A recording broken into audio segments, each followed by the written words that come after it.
Your CV can have a perfect bullet point, but still get deleted by a robot in half a second.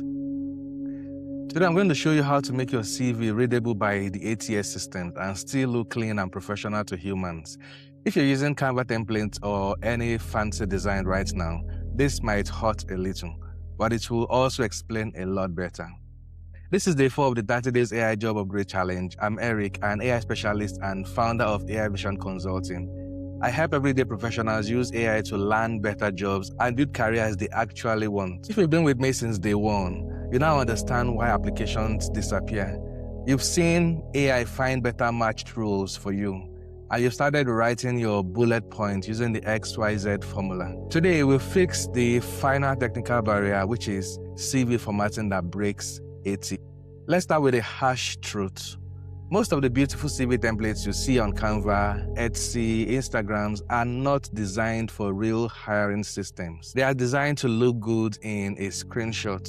The design includes tables, multiple columns, icons for phone and email, skills bar, professional photos, and colored boxes. Humans love them, but many ATS passers don't. The ATS reads left to right, top to bottom, and they expect simple structure. Headlines, text, and bullet points. Anything more complicated than that can get scrambled or ignored. And here's what typically goes wrong. If your CV has 2 or 3 columns, the ATS might read your right-hand column first, then jump back to the left, mixing up dates, job titles, and bullet points. If your contact details are in a header or footer, some systems won't even see them at all. If your employment dates are inside text boxes or shapes, they might not pass, which makes it look like you've got unexplained gaps in your CV. If you use icons instead of words like phone, email, or LinkedIn, some systems don't understand them and simply skip that information.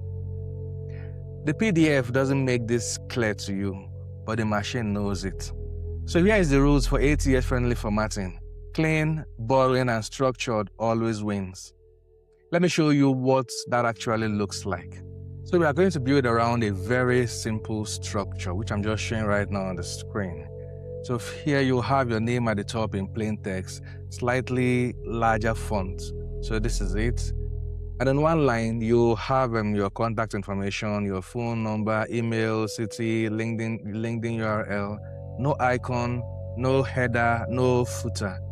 So you just have your contact information, just the basic information about you. You don't need to put your full contact detail, just like I did here. Just your city is fine, your LinkedIn address, your email address, your phone number. So that's basically what you need under your name at the top. Then the next section will be for your profile, your skills, your experience, your education, certification, if relevant. So that's just how it follows. And they should all be in single column layout. There should be no table, no text boxes, no graphics under each row using the XYZ formula. So you have your skill sessions. You also have your experience sessions. This might feel too basic compared to the templates you've seen. But remember, we are designing for 2 audiences at once, not just one. So the first audience being the machine, and then for human. So if the machine can't read it, the human will never see it. So that's just the simple logic about it. So now let's bring AI into this to scan for problems on your existing CV. So this is the sample I'm just showing you guys, but now I want us to scan our existing CV against them. I'll just go back to the CV we've been using from day 1. So this is from Rebecca Palmer. This is the regular kind of CVs that you will see or you will get from places like Canva.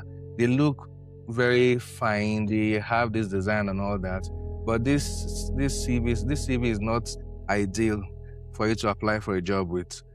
So I'll just download this CV and download.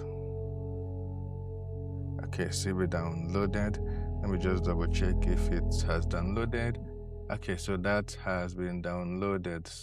So what I would do next would be to open my AI So I'll still go back with my Claude. Like I've been saying from day one, you can use any of the AI platform of your choice. I prefer using Claude, so I'll just continue using Claude. So what I'll just do, before I give it the CV, I would need to first of all take the prompt that I would need to give it to. So let's get the prompt. So this is the prompt for day 4. Like always, I'm leave this prompt in the description box, so you can always take it and follow along as we proceed. So this prompt says, I need you to act as an Applicant Tracking System ATS passing specialist. I will paste the text and describe the layout of my CV. Your job is to 1. Identify anything in my CV that could break ATS passing. Tables, columns, headers, footers, text boxes, icons, unusual fonts, graphics. 2. Tell me what data might be lost or scrambled. Contact details, dates, job titles, bullet points. 3. Recommend a clean ATS-friendly structure and formatting, including font type, font sizes, headings, bullet styles, dates format, and file type.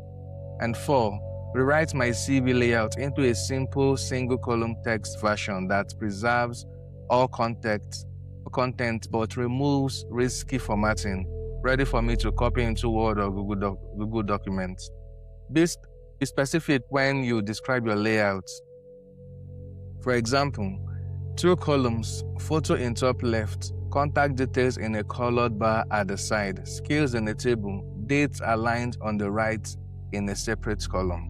So you need to be specific while describing the layout to your AI assistant, but I believe that any AI you use should be able to see the layout already and will be able to pass through and give you an ATS-friendly formatting. So I'll just copy this entire prompt, Control-C, just copy, and I'll go to Claude and I'll paste it here.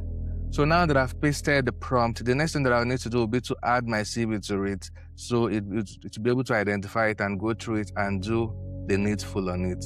So I'll just attach the file, and so this is the CV, Rebecca Palmer. Okay, so let's just allow it to come up. So I just send, and let's just allow it to do its thing. So you will see how it goes through this CV, understands what this CV has in it, and sees most likely break whenever it goes through the ATS. So let's just see how it flags the issue.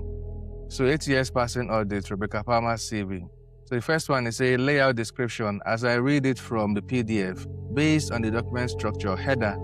So if you can see, it's identifying where the risks are, identify what will most likely break your CV, what will most likely prevent your CV from successfully passing through the ATS scanner. So these are the ones with high risk. This is the one that is safe.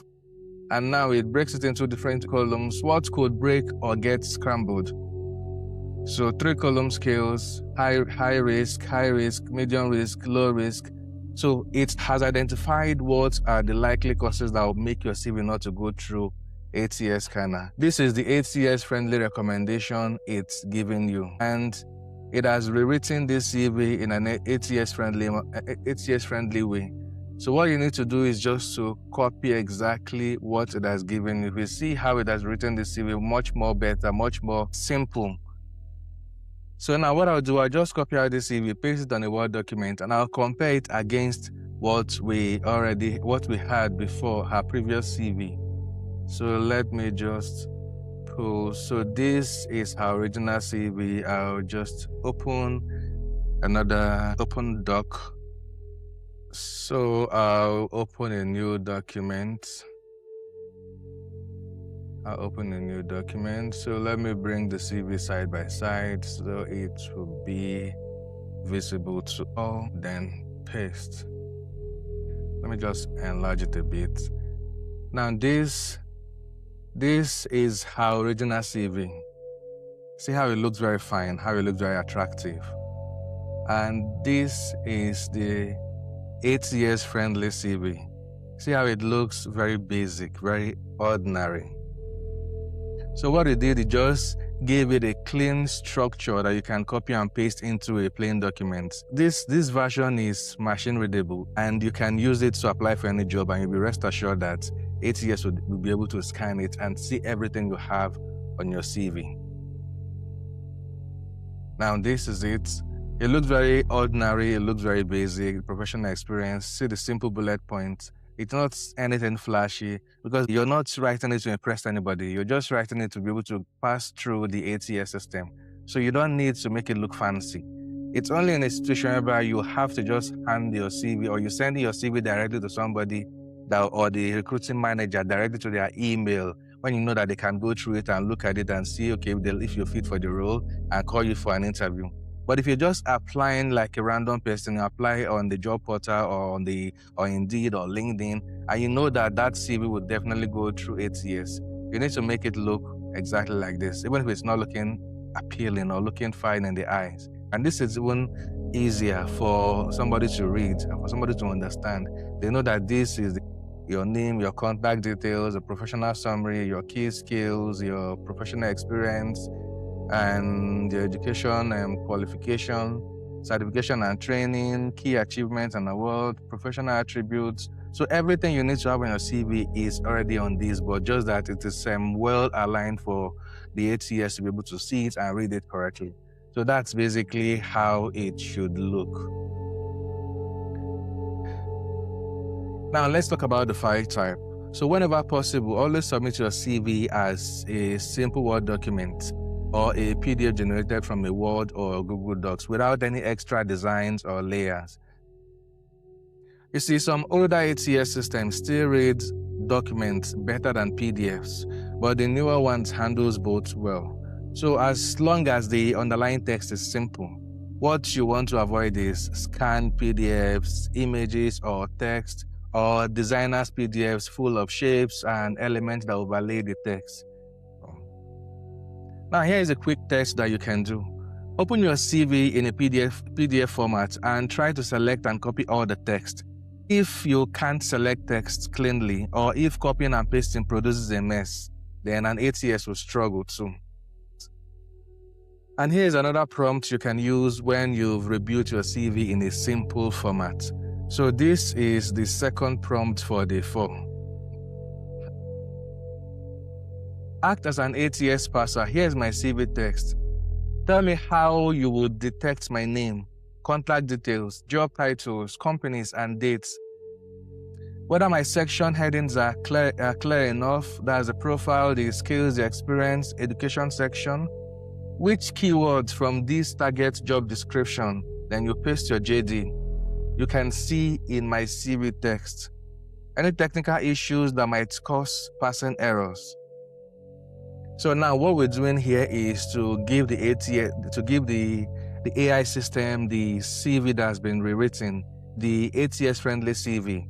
And we just wanted to find out if it will be able to read it as an ATS. So you want it to act as an ATS parser and see if we can read it. And if it's able to read it correctly, that means your CV is safe. But if it's unable to read it, that means there's a problem. And we also need to paste the job description as well to see if it will be able to pick the keywords from the job descriptions on your CV. So let's just quickly do that. Let's go to that same job from yesterday. So that's the project coordinator job.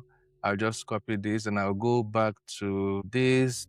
I'll paste the JD here. So now that I've pasted it, I'll just copy everything, then go back to my AI system. So let's scroll. So that's it. I just copy. So I'll go back to Cloud and I'll paste this. Now let me copy So if you have added your CV if you have copied and pasted your CV on a Word document, you can as well just download the Word document and attach it to this prompt. But if you still have it here, you can just, to make it faster, just copy and just space down and paste it as well. So automatically, if you're using Claude, it attaches it to the same prompt, so you know that you're still working with the same information. Then I'll just send it, and let's give it some time for it to go through it and get back to us with what it thinks is wrong. Okay, let's see. So it says how an ATS will detect your key data.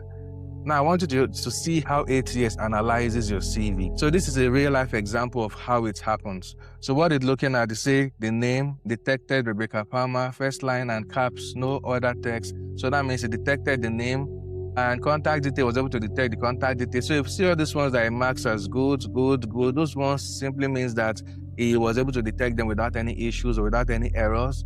And this other one, none of these titles contain engineering coordination. So the job titles or your CV job experience does not match what they have on the job description.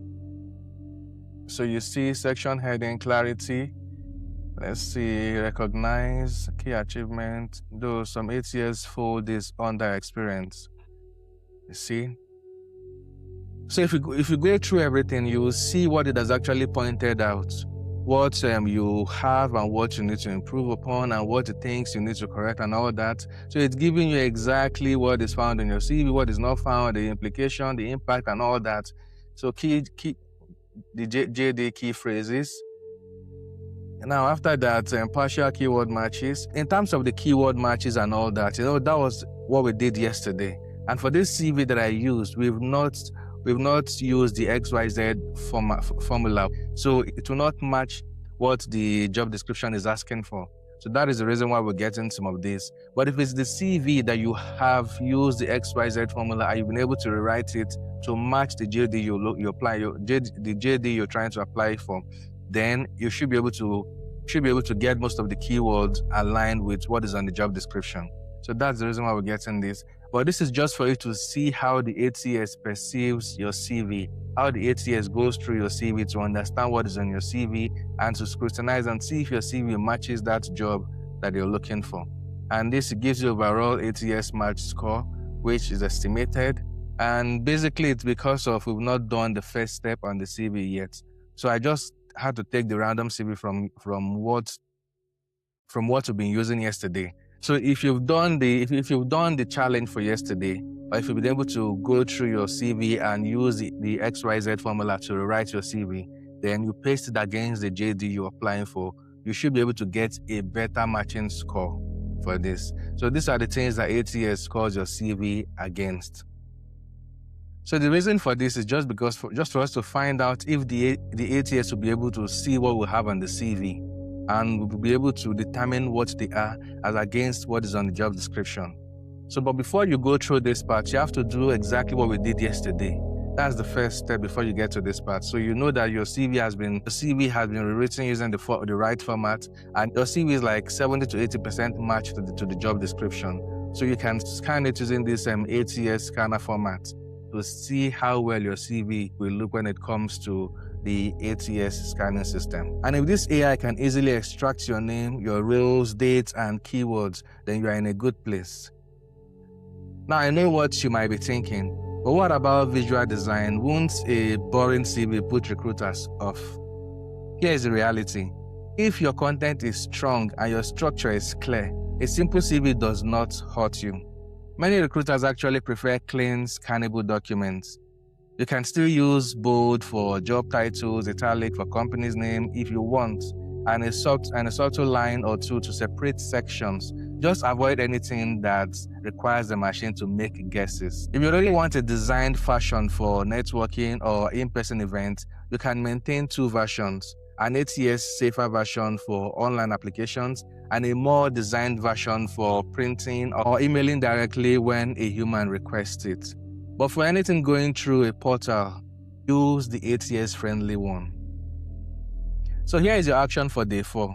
First, take the CV you're using now and describe its layout to AI using the ATS formatting prompt I just gave you. Let it flag the issues.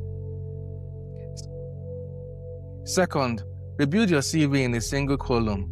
Clean format using its recommendations.